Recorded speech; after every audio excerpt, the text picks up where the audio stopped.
국민 여러분, 조호영 국회 부회장님과 선배 동료 의원 여러분, 그리고 김민석 국무총리와 국무위원 여러분, 부산의 명소 자갈치시장과 태용대를 품은 중구 영도구 국민의힘 소속 조성한 의원입니다.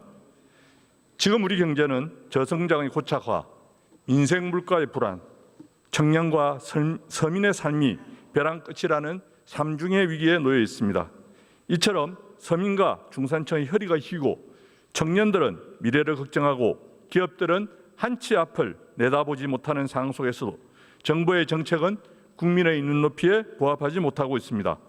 더 나아가 정부 여당은 민생을 돌보기는커녕 나홀로 독재단이라는 오명을 들으면서까지 제1당의 지위를 앞세워 권력 독점과 일당 독재의 완성에만 몰두하고 있다는 비판을 받고 있습니다. 과연 국민을 위한 정치는 어디 있는지, 정부가 국민의 삶을 책임질 의지와 능력은 있는지 묻지 않을 수 없습니다.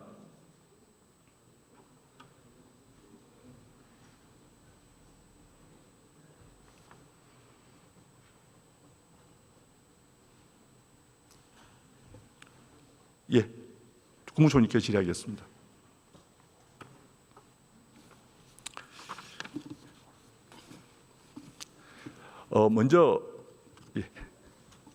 먼저 한 가지 경제 질의에 앞서서 한 가지만 좀 짚고 넘어갔으면 합니다.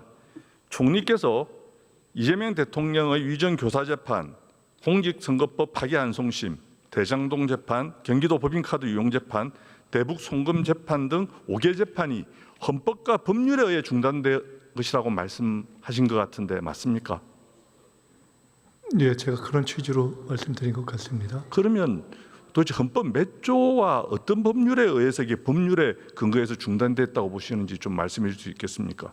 대통령이 내란과 외환의 죄에 의하지 않고는 소추되지 아니한다라는 것에 기초해서 그 경우에 그것은 소액 제기뿐만 아니라 소액 계속을 포함하는 것을 해석을 포함한다라고 되어 있는 대부분의 헌법 교과서에 나와 있는 것을 말씀드린 것입니다. 예, 헌법 84조 이야기하셨습니다. 명문상으로는 기소만 제한하고 있죠.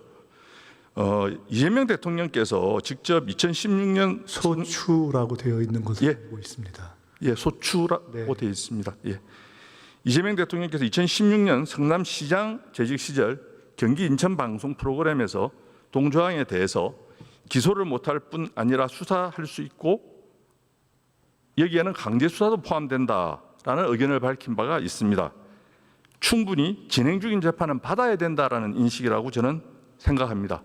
또 민주당에서도 이 부분에 대해서 헌법 84조만으로서는 재판이 중지될 것이라는 것을 단언하지 못해서 2025년 5월 2일 김용민 의원 대표 발의로 해서 대통령에 당선된 피고인에 대해서는 헌법 84조가 적용되는 재직기간 동안 형사재판 절차를 정지하도록 하는 형사소송법 개정 법률안을 제출한 바 있습니다. 이재명 대통령의 재판은 헌법과 법률에 의해서 정지된 것이 저는 아니라고 생각합니다. 좋게 이야기하면 재판부의 결단이고 사실은 재판부가 권력에 누워버린 결과입니다. 선출 권력이 최고라고 전부라고 외치면서 사법부 장악을 시도하는 대통령 그리고 정부 여당을 보면서 이 말씀은 꼭 드리고 싶었습니다.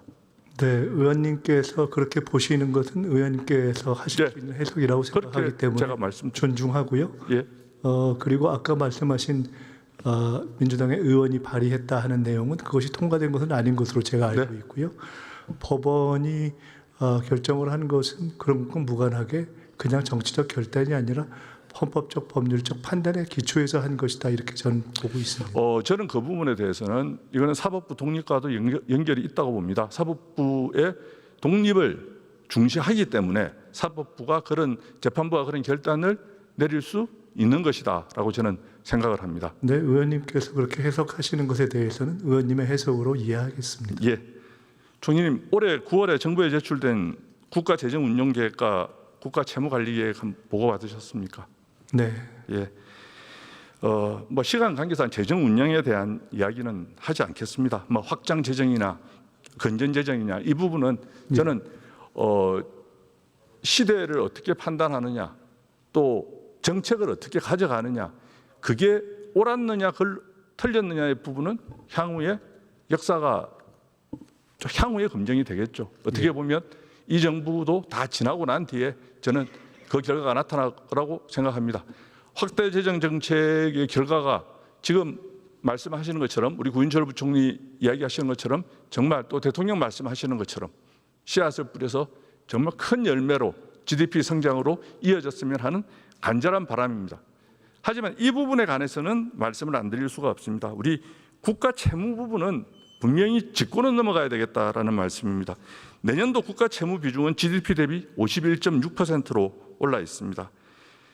특히 적자성 채무는 1,029조 5천억으로 급격히 증가해서 전체 국가 채무, 그 금융성 채무와 비교했을 때 전체 국가 채무의 72.7%를 차지하게 될 것입니다.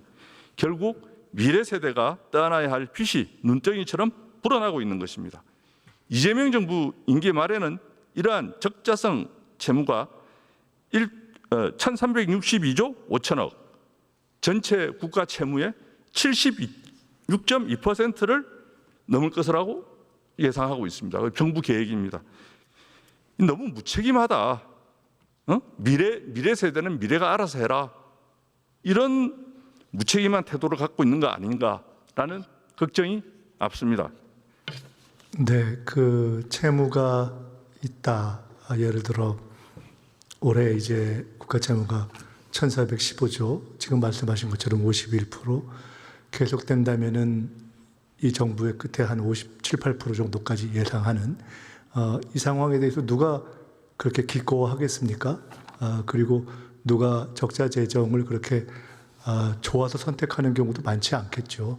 다만 그것에 대해서 그 현실을 인정하면서도 너무 무책임하다라고 말씀하신 것에 대해서는 조금 한번 다시 생각해 봐 주시면 어떤가. 왜냐하면 지금 저희가 책임 있게 선택할 수 있는 과연 다른 방법은 무엇인가. 지금 저희가 물려받아 있는 지금 이 상황에서의 채무 구조와 현재의 성장률을 보면서 우리가 무엇을 우선 선택해야 하고, 그러면은 그 성장률을 높이기 위해서 지난 정부에서 했던 것과 똑같은 재정 정책을 지금 쓰면 과연 길이 있겠는가. 제가 그래서 검증은 역사가 할 것이다.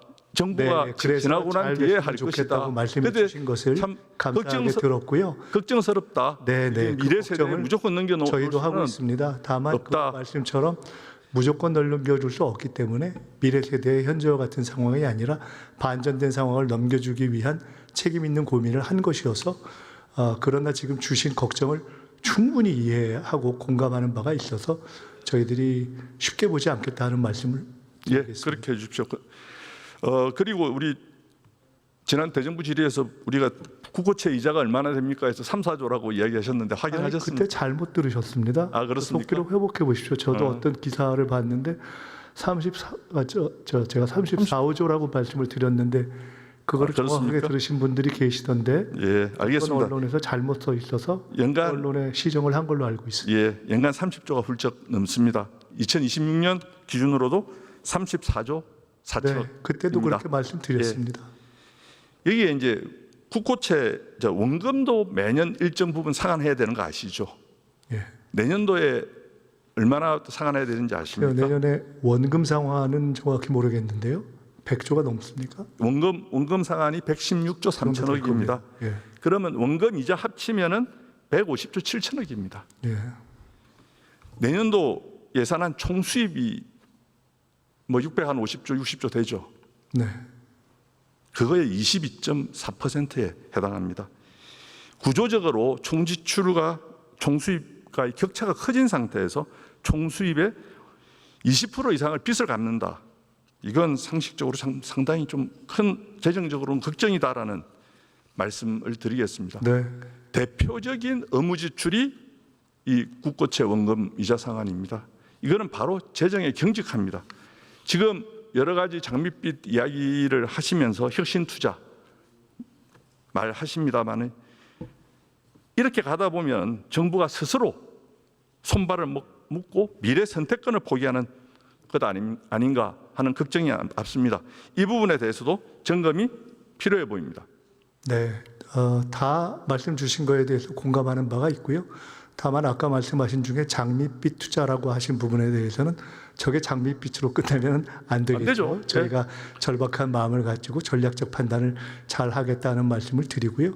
올해 예산 중에 지출 구조 조정만 27조에 해당합니다. 그 부분은 지출 구조 조정액으로는 최대입니다. 그러니까 저희들이 절약할 부분은 최대한 절약하면서 성장할 부분에 뭐 투자를 하지 않으면 뭔 방법이 있겠습니까? 그렇기 때문에 그 성장을 위한 투자의 필요성에 대해서는 공감을 해 주실 것이라고 생각하기 때문에 물론입니다. 어떻게 잘할 것이냐 또 저희들이 의논을 드려야 할 것이라고 생각하고 그렇죠. 함께 의논해 갔으면 좋겠습니다. 저는 이제 여당으로서 죄송합니다. 야당으로서 국가 채무에 대한 경각심을 우리 총리님한테 네, 충분히 꼭 드려야 말씀해 되겠다라는 주셨고 깊이 말씀에서 받아들이겠습니다. 드립니다.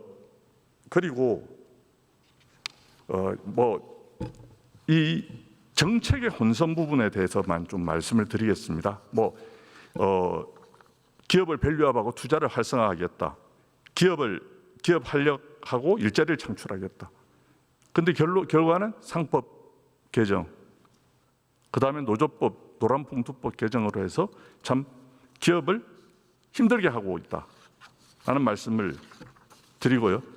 또 한 가지 부분은 총리님, 노란봉투법 통과 이후에 로봇 기업 주가가 폭등했습니다. 그 이유를 알고 계십니까? 네, 그 일각에서는 그것을 가지고 아이고 차라리 사람 안 쓰고 이제 로봇으로 가는 게 좋겠다라고 이야기하는 경우도 있다고 들었습니다만은 꼭 그렇게만 해석하기 좀 어렵다고 보고요. 조금 전에 정책의 혼선이라고 말씀 주셨는데 죄송하지만은 정책의 혼선 이걸 했다가 저걸 하는 걸 텐데 지금 100일 동안에 저희가 이걸 했다가 저걸 하는 걸로 바꾸기에는 너무 시간이 짧았다고 보고 저희들이 노사 양측에 다 한편으로는 노동을 존중하고 또 한편으로는 기업을 활동을 할 수 있게 규제를 개혁하다든가 배임을 완화한다든가 하는 말과 총리님 복합적 정책을 쓰고 있다고 이해해 주시면 어떨까 싶습니다. 저희가 예를 들어 최소한 한 1년 정도 지난 이후에 저희가 했던 정책이 바뀌면서 결과 수치도 나쁘다. 그러면 그때쯤부터 비판을 시작해 주시면 훨씬 달게 받겠다. 이렇게 말씀드리고 싶습니다. 그러니까 대통령께서 간섭하지 말고 쓸데없이 규제하지 말고 쓸데없이 부담 주지 말아야 된다. 이런 말씀들에 비해서 이런 말과 노란봉투법, 덧센상법 이런 부분들은 일치하지 않는다라는 말씀을 제가 드리는 겁니다. 예, 유념하겠습니다. 그다음 청년을 위해서 정책을 만들겠다라고 하는데 실질적으로는 이것도 역시 말과 행동이 다르다는 말씀을 드리겠습니다. 청년의 일자리는 노란봉투법으로 아까 로봇 산업에서 보는 것처럼 탈노동화를 시켜서 일자리를 아예 없애버리고 주거 안정 부분은 전세대출 제한으로 내 집 마련 기회를 박탈해버리고 자산 형성 지원을 하겠다라고 했는데 대출이 막힌 청년들은 제2금융권으로 내몰리고 있는 상황입니다. 그러면서 주요 기업이 노란봉투법 논란됐을 때 주요 기업이 이전하면 그때 가서 다시 법 바꾸면 되고 또 고용노동부는 고용은 제쳐놓고 약칭을 노동부로 변경을 한다고 하는 이야기를 들었습니다. 사실입니까? 네, 고용노동부에서는 그 원래의 취지에 더 충실하기 위해서 노동부로의 계층을 생각하고 있다는 이야기를 들었습니다. 그게 이 정부의 기조입니까? 고용은 신경 안 써도 되는 겁니까? 그렇지 않습니다. 고용은 전체 정책에서 실현되고 있고 산업부에서도 또 그 산업에서 정책을 다루고 있고 고용노동부에서는 주로 노동 관련한 정책을 다루는 것이 좋겠다. 그렇기 때문에 그것을 이 정부의 정책이냐 이렇게 말씀하시는 것보다. 그런데 그거는 조금 총리님께서 잘못 이해하고 계신 거 아닌가 하는 부분입니다. 총괄적인 고용에 대한 부분은 고용부에서 정책을 다루고 있다는 말씀을 분명히 드리고요. 그런 부분들에 대해서 그냥 제가 넘어가겠습니다. 그리고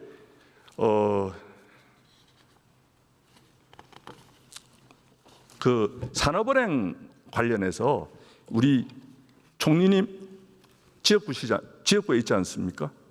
네, 그렇습니다.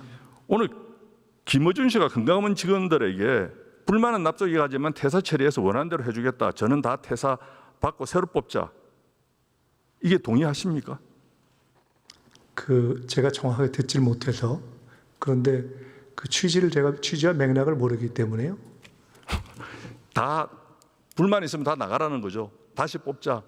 근데 민주당하고 정부는 왜 고용과 관련된 문제를 그렇게 쉽게 얘기하는 것은 적절치 않다고 봅니다. 예, 산업은행 노조의 반대와 고충에는 귀를 기울이면서 우리 금융감독원의 노조가 제기하는 분리 반대라든지 조직 독립성 훼손, 공공기관 지정 등에 대해서는 이 노조의 우려에 대해서는 왜 귀를 닫고 있는 겁니까? 산업은행 이전 문제는 제가 알기로는 사실은 제 지역구를 질문하셨지만 제 지역구 문제와는 전혀 상관이 없고요. 당시에 정무위에 서울의 지역구를 두지 않은 전국 다양한 지역구를 가지신 의원님들이 두루 이것이 우리 금융산업의 발전에서 맞냐 이렇게 제기하셔서 진전이 안 된 것으로 알고 있습니다. 저는 개인적으로는 부산 지역의 산업 발전과 금융 그리고 산업은행 본점 이전 문제가 담고 있었던 문제 의식으로서의 고용 문제가 중요한 문제 의식이라고 생각했기 때문에 개인적으로는 오히려 투자와 인력을 직접적으로 기여할 수 있는 동남권 투자금융공사 같은 방식이 어떻겠냐는 그 부분은 방식을 처음으로 생각했던 사람 중에 하나입니다. 예, 너무 시간이 오래 걸린 것 같으니까요. 예, 좋습니다. 들어가십시오. 네, 감사합니다. 예, 해수부 장관님 나와 주십시오.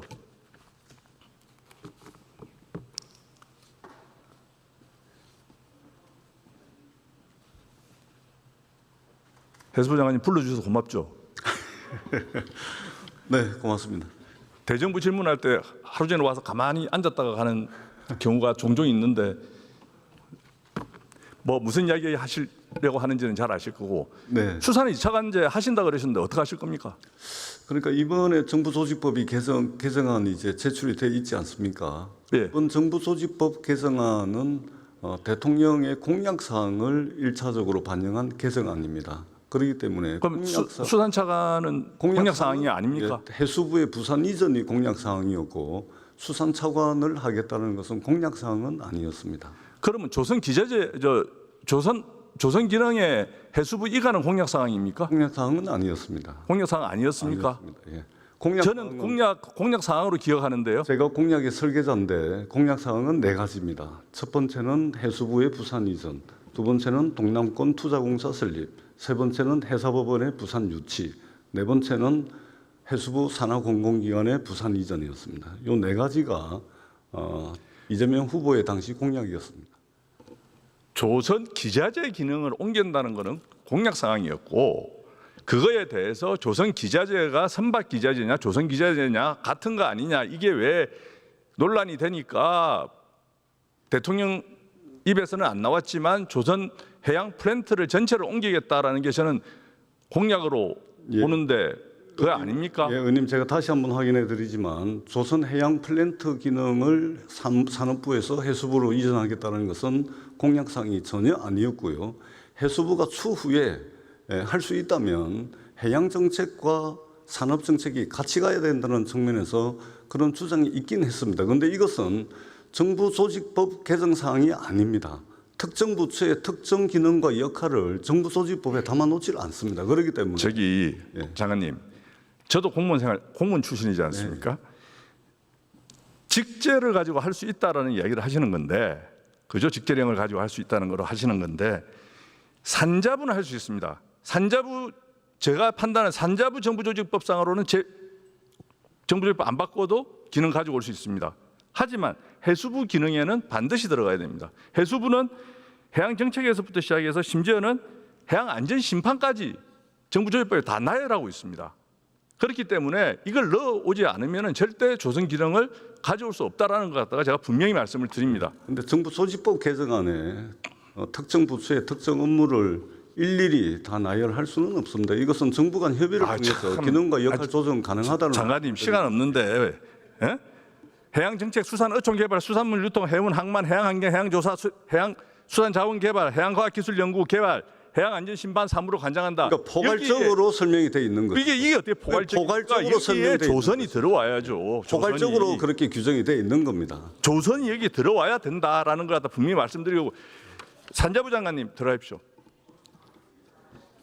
산자부 장관님.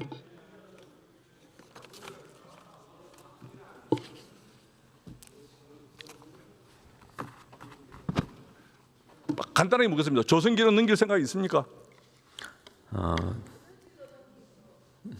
지금 현재는 저희 분은 조선은 뭐 해양하고도 밀접히 연관이 되지만 여러 가지 IT, 기계, 소부장, 정업적인 연관이 되어 있기 때문에 저희 산업부에서 담당을 하고 다만 해수부하고의 해양 부분에서 해수부의 해수 정책, 해양 정책 그리고 산업 정책 간의 연계성은 강화해서 하겠다는 말씀을 드립니다.